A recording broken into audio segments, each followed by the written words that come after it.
Hello students, welcome to my channel science studies fair. तो last video में मैंने आपको डिफरेंट मैकेनिज़म्स बताए थे ग्लूकोज को ब्रेक डाउन करने के और उससे एनर्जी ऑब्टेन करने के, है ना। देखो, ऊपर का जो भी पार्ट है वो मैं आपको जो है समझा चुकी हूँ रेस्पिरेशन टॉपिक का, राइट। अब हम यहाँ से स्टार्ट करेंगे, ठीक है। देखो, since the aerobic respiration pathway depends on oxygen. देखो, एरोबिक रेस्पिरेशन का जो मैकेनिज्म है वो ऑक्सीजन पे डिपेंड करता है ना। Aerobic organisms need to ensure that there is sufficient intake of oxygen. ये बात तो वैलिड है, क्योंकि एरोबिक रेस्पिरेशन करने के लिए ऑक्सीजन कॉन्टिन्यूस चाहिए हमें, है ना। तो हमें एक मैकेनिज्म इंश्योर करना पड़ेगा कि हमें सफिशिएंट ऑक्सीजन जो है मिलता रहे, है ना। We have seen that plants exchange gases through stomata. देखो, प्लांट्स तो गैस को एक्सचेंज करते हैं स्टोमेटा के थ्रू। देखो, प्लांट में भी रेस्पिरेशन होता है।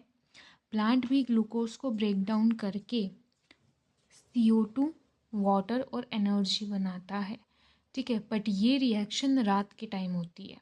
सुबह के टाइम फोटोसिंथेसिस होता है और O2 बाहर निकलती है स्टोमेटा से, ठीक है। रात के टाइम क्या होता है, वही सेल के सारे सेल्स रेस्पिरेशन करते हैं, ठीक है, और CO2 बाहर निकालते हैं, ठीक है। इसलिए बोला जाता है रात को पेड़ के नीचे खड़े नहीं होना चाहिए, है ना।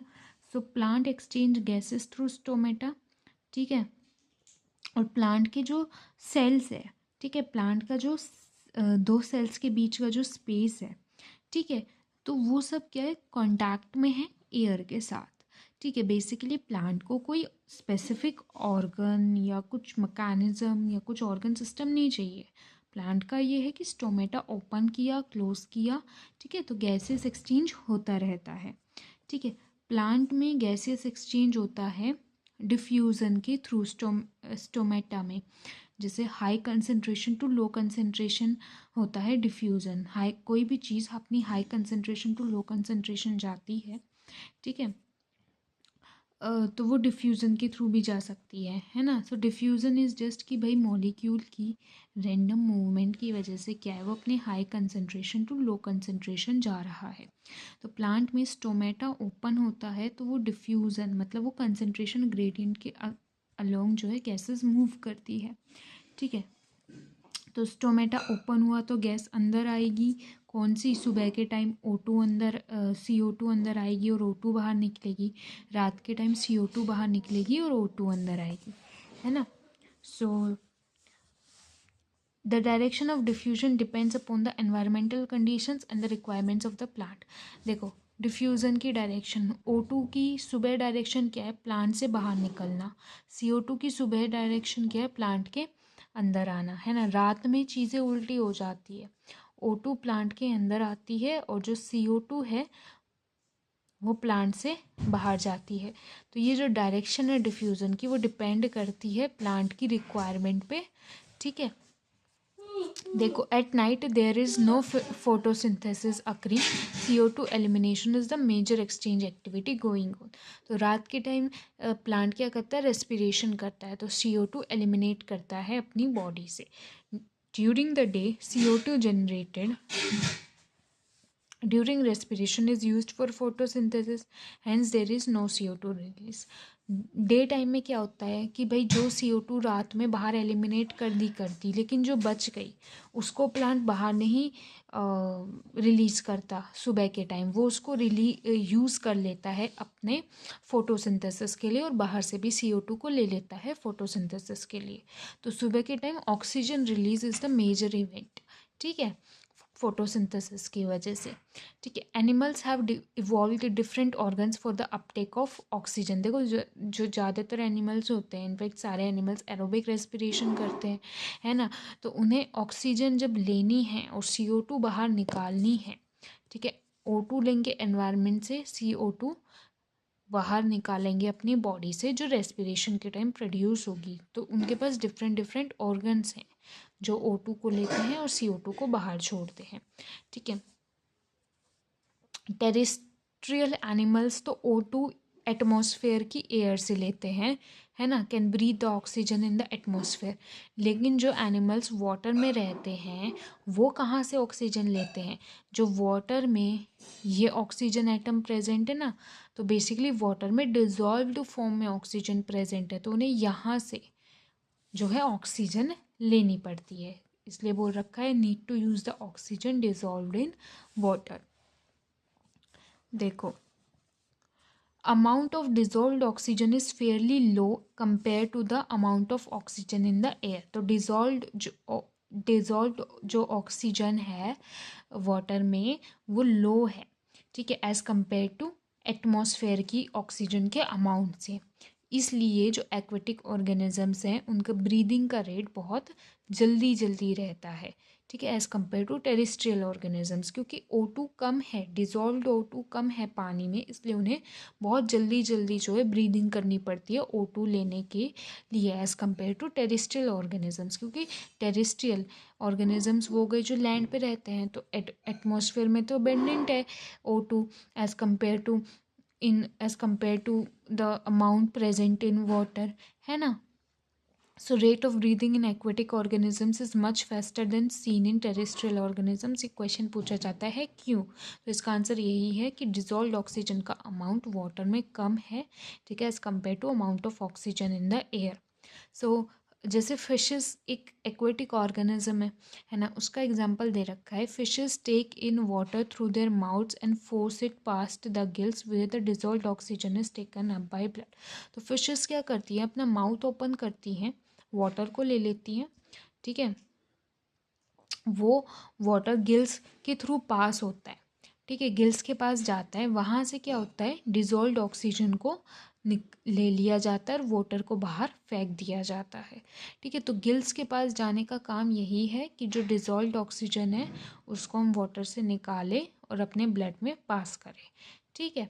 Terrestrial organisms use the oxygen in the atmosphere for respiration. भाई टेरेस्ट्रियल ऑर्गेनिजम्स कौन सी ऑक्सीजन को यूज़ करेंगे, जो एटमॉस्फेयर में प्रेजेंट है, ठीक है। तो ये जो ऑक्सीजन हम लेंगे, ठीक है, हम इनहेल करेंगे, CO2 जो हम एक्सेल करेंगे, ठीक है, तो वो कौन सा ऑर्गन होगा या कोई ऑर्गन सिस्टम इन्वॉल्व होगा, वो डिफरेंट एनिमल में डिफरेंट है, ठीक है। सो ये जो भी ऑर्गन है ना जहाँ पर ये एक्सचेंज चलता है, ठीक है, जैसे हमारे यहाँ लंग्स में एक्सचेंज होता है गैसेस का, ठीक है, किसी ऑर्गेनिज्म में स्किन पर एक्सचेंज होता है, ठीक है। तो ये जो भी ऑर्गन है ना जहाँ एक्सचेंज होना है गैसेस का, ठीक है, उनका स्ट्रक्चर ऐसे होता है कि सरफेस एरिया, ठीक है, बहुत ज़्यादा होता है उनका, ठीक है, ताकि हम ज़्यादा अमाउंट में O2 गैस को जो है एब्जॉर्ब कर सके। So these organs have a structure that increases the surface area, ठीक है। एक तो ये ऑर्गन्स कांटेक्ट में होंगे हमारे एटमॉस्फेयर में to inhale and exhale the gases, plus उनका स्ट्रक्चर ऐसा होगा कि उनका सरफेस एरिया बहुत ज़्यादा होगा, ठीक है। बेसिकली कुछ स्ट्रक्चर्स उनके पास होते हैं जो उनके सरफेस एरिया को बढ़ा देते हैं, ठीक है, ये समझो। Since the exchange of oxygen and carbon dioxide has to take place across this surface is very fine and delicate. देखो, कोई हर एनिमल में कोई ना कोई ऑर्गन है जो रिस्पॉन्सिबल है गैसियस एक्सचेंज के लिए। इस ऑर्गन में कुछ ना कुछ ऐसे स्ट्रक्चर्स होते हैं जहाँ एक्चुअल में एक्सचेंज होता है गैसेस में। उन स्ट्रक्चर्स वो इस फॉर्म में होते हैं कि उनका सरफेस एरिया बहुत ज़्यादा होता है, क्योंकि यहाँ गैसेस की एक्सचेंज चलनी है ना। मान लो ये सरफेस है वो जहाँ एक्सचेंज होना है, ठीक है, ये पूरा ऑर्गन है, ठीक है, तो गैसेस यहाँ एक्सचेंज होगी, तो ये जो एरिया है ना, ये जो सरफेस है, ये बहुत ही फाइन है, डेलिकेट है, सॉफ्ट है ना। डेलिकेट का मतलब होता है सॉफ्ट, ठीक है। तो in order to protect this surface it is usually placed within the body. तो क्योंकि ये बहुत सॉफ्ट है, ठीक है, बहुत डेलिकेट है, तो इसको यूजुअली हम अपनी बॉडी के अंदर रखते हैं, ठीक है। अगर बॉडी के अंदर है या तो बॉडी के बाहर होगा, जैसे स्किन, ठीक है, कुछ ऑर्गेनिजम्स में स्किन के थ्रू भी डिफ्यूज़न एंड एक्सचेंज होता है गैसेस का, बट जिसके अंदर वो ऑर्गन अंदर होगा बॉडी के, तो वहाँ कुछ ना कुछ पैसेज होगा जो एयर को लेके जाएगा इस ऑर्गन तक और ऑर्गन से उस सरफेस तक जहाँ ये एक्सचेंज होना है ना। So there is a mechanism for moving the air in and out of this area. ठीक है, मतलब एक मैकेनिज्म है, कुछ ना कुछ पैसेज है जो जो एयर को यहाँ तक लेके आएंगे। ठीक है, तो यहाँ पे जो भी CO2 होगी वो बाहर निकलेगी, ये O2 जो है अंदर जाएगी और ये कांटेक्ट में होंगे ब्लड में, और O2 जो है ब्लड में चली जाएगी और ब्लड से फिर हर एक सेल में जाएगी। ठीक है, तो अब आगे इसमें देखो स्किन के थ्रू बहुत सारे ऑर्गेनिजम्स जो हैं कभी कभार ले लेते हैं, O2 CO2 का एक्सचेंज चलता है। हम जो है हमारे पास एक ऑर्गन सिस्टम है, मेजर जो organ responsible exchange of gases का वो है लंग्स। लंग्स का भी कौन सा सरफेस, कौन सा स्ट्रक्चर, एल्वली। तो आज के लिए हम इतना ही पढ़ेंगे, कल हम ह्यूमन बींग्स का जो रेस्पिरेटरी सिस्टम है उसको स्टडी करेंगे। Thank you so much for watching my video. If you found the video helpful during your preparation for board exams, then hit the like button and share and subscribe my channel. Thank you.